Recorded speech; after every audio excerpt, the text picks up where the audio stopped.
जैसा कि हम लोग कर रहे थे अपनी एक्सरसाइज 1.1 जिसका क्वेश्चन नंबर 1 हम लोग कर चुके हैं। आज हमने करना है उसका क्वेश्चन नंबर 2। आपके पास है represent the following numbers on number line. आपको कुछ नंबर्स दिए हैं, आपने उन्हें रिप्रेजेंट करना है नंबर लाइन पे। तो जो फर्स्ट 2 पार्ट्स हैं ये दोनों बिल्कुल सेम है। यहाँ मैं आपको करवाऊँगी इसका फर्स्ट पार्ट, ठीक है। तो पहले मैं आपको इसकी एक एग्जाम्पल समझा दूँगी, हम करेंगे किस तरह से कंस्ट्रक्ट नंबर लाइन के ऊपर। जी, यहाँ हमारे पास एग्जाम्पल नंबर 2 है, represent square root 5 on number line. हमने स्क्वायर रूट 5, वहाँ स्क्वायर रूट 2 है, यहाँ हमारे पास स्क्वायर रूट 5 है। इसको नंबर लाइन पे रिप्रेजेंट कैसे करना है, वो कहता है square root 5 can be located on the number line by geometric construction. हम स्क्वायर रूट 5 को नंबर लाइन पे रिप्रेजेंट करेंगे बाय ज्योमेट्रिक कंस्ट्रक्शन। अब अगर आप इसका स्क्वायर रूट लें कैलकुलेटर से तो हमारे पास आंसर आता है 2.236 अप टू सॉन, जो कि क्लोज है किसके, 2 के। तो अब 2 का हाफ हमारे पास क्या होता है, 1। तो हमने ए बी लिया है, ए आपके पास 1, मेजरमेंट ए बी हमारे पास है 1 यूनिट। देखें नंबर लाइन ड्रॉ कर लिया है। नंबर लाइन कैसे ड्रॉ होती है कि उसके सेंटर में होता है 0 और आपके पास इस साइड पे होंगे सारे नेगेटिव और इस साइड पे होंगे सारे पॉजिटिव। मीन लेफ्ट साइड पे आपके पास नेगेटिव नंबर होते हैं और राइट साइड पे हमारे पास पॉजिटिव नंबर होते हैं। एक चीज़ और कि इन सारे नंबर्स के दरमियान में डिस्टेंस इक्वल होना चाहिए। अगर डिस्टेंस इक्वल नहीं है तो मीन ये नंबर लाइन आपकी ठीक नहीं है। अब देखें हमने लिया है A B is equal to 1, A B आपका ले लिया हमने, ठीक है 1। फिर वो आपसे कहते हैं कि ओ ए हमने लिया है 2 यूनिट। ओ ए हमारा क्या है, वो है 2 यूनिट, जो आपके पास स्क्वायर रूट का आंसर आया था वो। देखिए नीचे इसको हमने जहाँ 0 लोकेट किया उसको हमने नाम दिया ओ का, और जहाँ 2 है वहाँ हमने उसे नेम दिया है ए का, ठीक है। तो ओ ए हमने एक लाइन ड्रॉ कर लिया ओ से ए तक, जो कि है आपकी 2 यूनिट्स की, ठीक है। फिर हमने ए बी ड्रॉ किया है। 2 का हाफ हमारे पास 1 होता है, तो हमने यहाँ जो आपका परपेंडिकुलर ड्रॉ किया है वो 1 यूनिट का है, ठीक है।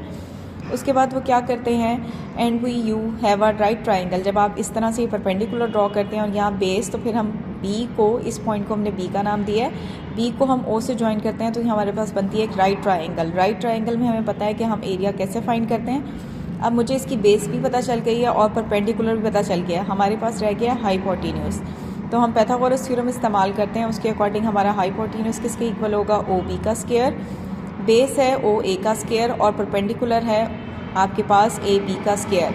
हमने यहाँ पे क्या किया, वैल्यूज़ पुट किए हैं। हमारे पास क्या आएगा, 2 का स्क्वायर प्लस 1 का square is equal to 4 plus 1 हमारे पास आ जाएगा 5। तो ओ भी हमारे पास आ गया स्क्वायर रूट 5। देखें अब ये आपको एक आर्क नज़र आ रही होगी, ये आर्क कैसे ड्रॉ होगी, हम ओ को लेंगे सेंटर, आपने कंपस लेनी है और ओ बी मेजरमेंट की कंपस ओपन कर लेनी है। जब आप ओ बी मेजरमेंट की कंपस ओपन कर लेंगे तो ओ पे कंपस को रख के आप यहाँ एक आर्क ड्रॉ करेंगे जो बी को टच करेगी। तो आप देखेंगे कि जो आपके पास एक डॉटेड लाइन ड्रॉ हुई है, ये जिस पॉइंट पे टच करिए नंबर लाइन को, इसको हमने नाम दिया है पॉइंट बी। तो जो आपका स्क्वायर रूट 5 है वो बेसिकली इस पॉइंट पी के ऊपर लाई करेगा। तो अगर आपके पास स्क्वायर रूट वाले नंबर आते हैं तो हम उनको नंबर लाइन पे इस पाइथागोरस थ्योरम के फॉर्मूले से ऐसे लोकेट करते हैं, ठीक है। तो अब हम देखते हैं अपनी एक्सरसाइज का सवाल। वो आपके पास है स्क्वायर रूट 2 और स्क्वायर रूट 3। इन दोनों पार्ट्स में से मैं आपको करवा रही हूँ इसका यहाँ फर्स्ट पार्ट, जो कि है स्क्वायर रूट 2। जी, तो हमारे पास स्क्वायर रूट 2, अगर आप कैलकुलेटर पे इसका स्क्वायर रूट लें तो हमारे पास आता है 1.4 आता है, और अगर हम इसका हाफ लें तो आता है 0.7।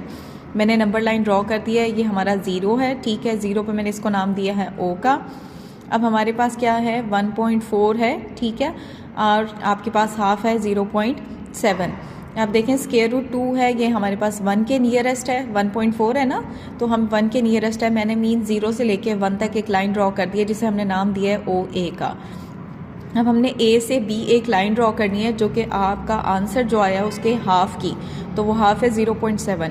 तो मैंने यहाँ 1 पे रख के 0.7 सेंटीमीटर की एक लाइन स्ट्रेट ड्रॉ कर दी है जिसे हमने नाम दिया है पॉइंट बी का, ठीक है। फिर इस पॉइंट बी को हम ज्वाइन कर देते हैं ओ से, तो ये बन गया है ओ बी। अब हमारे पास यहाँ यूज़ होगा पाइथागोरस थ्योरम। ओ ए मुझे पता है 1 है और ओ बी मेरा क्या है 0.7। अब अगर आप पाइथागोरस थ्योरम इस्तेमाल करें, जो कि हमारे पास क्या होता है, h का square is equal to B का स्क्वायर प्लस p का स्क्वायर। तो इसमें आप पुट करेंगे, आपकी बेस होगी 1 और आपका हाइपोटेन्यूज होगा 0.7। तो जब आप इसे सॉल्व करेंगे, इसका स्क्वायर लेंगे, तो हमारे पास हाइपोटेन्यूज स्क्वायर रूट 2 ही आएगा, ठीक है। अब हमने क्या करना है, हमने स्क्वायर रूट 2 को नंबर लाइन पे लोकेट करना है। अब हम क्या करते हैं, पॉइंट ओ पे कंपास रखते हैं और बी तक कंपास ओपन करते हैं, ठीक है। जितनी कंपास ओपन होगी फिर हम क्या करेंगे, पॉइंट ओ पे रख के यहाँ एक आर्क ड्रॉ करेंगे। आप देख रहे हैं ये जो आर्क है पॉइंट बी को इंटरसेक्ट कर रही है और फिर ये इस नंबर लाइन को इंटरसेक्ट करती हुई जा रही है। तो जहाँ ये नंबर लाइन को इंटरसेक्ट कर रही है वो पॉइंट पी है। ये जो ग्रीन लाइन लगाई है ये मैंने 1 और 2 के हाफ की लाइन लगाई है, मीन मिड की। तो अब आप देखें यहाँ 1.5 है तो ये हमारा 1.4 उससे थोड़ा सा पीछे लाई कर रहा है। तो ये थी हमारी स्क्वायर रूट 2 की रिप्रेजेंटेशन नंबर लाइन पे। बिल्कुल एज इट इज़ आपने स्क्वायर रूट 3 की भी रिप्रेजेंटेशन करनी है नंबर लाइन पे ऐसे ही। जी फर्स्ट पार्ट हो चुका है, अब मैं आपको करवा रही हूँ उसका थर्ड पार्ट जो कि है 4/1/3। अब अगर आप इसे देखें ये मिक्स फ्रैक्शन है, ठीक है। सबसे पहला काम हमने ये करना है कि इस मिक्स फ्रैक्शन को चेंज करना है सिंपल फ्रैक्शन में। देखिए इस मिक्स फ्रैक्शन को हम सिंपल फ्रैक्शन में कैसे चेंज करते हैं कि ये 3 मल्टीप्लाई होगा 4 से 12 और इसमें 1 ऐड करेंगे तो हमारे पास आएगा 13/3। अब 13/3 आया जिसका आंसर है मेरे पास 4.33। ये मैंने आपको लेड पेंसिल से इसलिए लिख के दिखाया है कि हम आगे वाले चेकर को या एग्जामिनर को ये शो नहीं कर रहे कि आप इसे डेसिमल पॉइंट की फॉर्म में यूज़ करके नंबर लाइन पे रिप्रेजेंट कर रहे हैं। हम उसे यही शो करेंगे कि हम 4/1/3 मिक्स फ्रैक्शन की फॉर्म में ही नंबर को रिप्रेजेंट करेंगे नंबर लाइन पे, ठीक है। तो ये हमारे पास 13/3 आ गया। 13/3 है, 4.3 मीन 4 से आगे है ये स्टेप, ठीक है। मीन 4.3 होगा ये। नंबर लाइन मैंने ड्रॉ कर दी है। नंबर लाइन पे आप देखें मैंने 0 1 2 3 4 अगेन यहाँ लेफ्ट साइड पे नेगेटिव में है और राइट साइड पे पॉजिटिव में है। अब ये हमारा पॉजिटिव है तो अब आप देखें ये 4 है, ठीक है। ये जो एक थोड़ी सी बड़ी लाइन लगाई है उसके बाद ये 4.1 होगा, ये 4.2 होगा और ये 4.3 होगा, ठीक है। ये 4.4 और ये वाली लाइन होगी 4.5 की, ठीक है। इससे ऑनवर्ड हमारा आगे 4.6 4.7 4.8 4.9 और फिर 5 आ जाएगा, ठीक है। तो ये था 4.3। तो 4 के बाद आगे मैंने 3 लाइंस लेके यहाँ पे लोकेट कर दिया कि मेरा आंसर होगा 4/1/3। देखें अब मैंने यूज़ किया था पॉइंट्स में, लेकिन हम यहाँ आपके वाले चेकर को या एग्जामिनर को ये नहीं बता रहे हैं, हम उसे यही बता रहे हैं कि हमने इसको मिक्स फ्रैक्शन में ही नंबर लाइन के ऊपर लोकेट किया है। तो हमने इसे मिक्स फ्रैक्शन में यहाँ लोकेट करके बताया 4/1/3 आपका ये नंबर लाइन पे ऐसे लोकेट होगा। तो ये था हमारा थर्ड पार्ट। अब मैं करवा रही हूँ आपको इसका फोर्थ पार्ट, वो भी अगेन हमारे पास मिक्स फ्रैक्शन फॉर्म में है। जी इसमें आप देखें ये बिल्कुल सेम वैसे ही है, लेकिन यहाँ हमारे पास नेगेटिव साइन है -2 1/7। अगेन मिक्स फ्रैक्शन है, मैंने इसको सिंपल फ्रैक्शन में चेंज किया है। तो 7 to the 14 और 115 -15/7। इसे भी आप डिवाइड करें तो हमारे पास आंसर आता है -2.1 मीन 2 से ऑनवर्ड है। अगेन ये भी मैंने लेड पेंसिल से मेंशन किया है, मीन हम ये अपने नीट वर्क में शो नहीं करेंगे, ठीक है। ये मैंने नंबर लाइन ड्रॉ कर दी है जिसमें 0 1 2 3 4 और यहाँ -1 -2 -3 और -4 मेंशन है। अब अगर आप गौर करें 2.1 है, ये 1 है, ये 1 और 2 के हाफ की लाइन है यहाँ सेंटर में, ठीक है। तो अब मैंने लोकेट करना है -2.14। वो आपके पास कहाँ लोकेट होगा, आपके पास इधर इस साइड पे जाएगा, ठीक है। देखें ये -2 है, ये -2.1 होगा, ये -2.2 होगा, ये -2.3 फिर 2.4 और फिर आपके पास आ जाएगा यहाँ पे -2.5। तो मैंने यहाँ लोकेट किया है, ये हमारी 2 की लाइन है और ये जो एक मैंने बड़ी सी लाइन लगाई है ये हमारे पास है 2.1 की। इसके साथ वाली 2.2, ये 2.3, ये 2.4 और ये 2.5।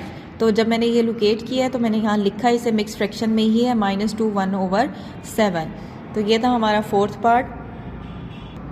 अब मैं आपको करवा रही हूँ इसका फिफ्थ पार्ट और सिक्स पार्ट बिल्कुल मिक्स फ्रैक्शन फॉर्म में है, ठीक है। वो आप खुद कर सकते हैं। फिफ्थ पार्ट है हमारे पास सिंपल फ्रैक्शन 5/8, इसे हम डिवाइड करते हैं तो हमारे पास आता है 0.6।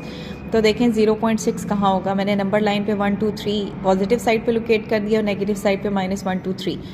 ये हमारा 0 है, ये 0 और 1 के दरमियान में ये जो आपको छोटी सी लाइन नज़र आ रही है ये इसका मिड है, हाफ, ठीक है। हाफ से अगली ये होता है हमारा 0.5, इससे आगे होगा 0.6। तो ये मैंने एक बड़ी सी लाइन ड्रॉ की है और बताया है कि यहाँ हमारा लाई करेगा 5/8। तो ये थी हमारी नंबर लाइन पे रिप्रेजेंटेशन एक्सप्रेशंस की। तो अब हमारा क्वेश्चन नंबर 2 में 6 पार्ट रहता है और सेकंड और फर्स्ट सेम है, तो आप फर्स्ट को देख के सेकंड पार्ट इजीली सॉल्व कर सकते हैं। सेम हमारे पास थर्ड और 6 पार्ट सेम है, थर्ड पार्ट मैंने आपको करवा दिया जिसको देखकर आप 6 पार्ट इजीली सॉल्व कर सकते हैं। Thank you so much, but don't forget to subscribe the channel if you want the videos of remaining exercises. Thank you so much.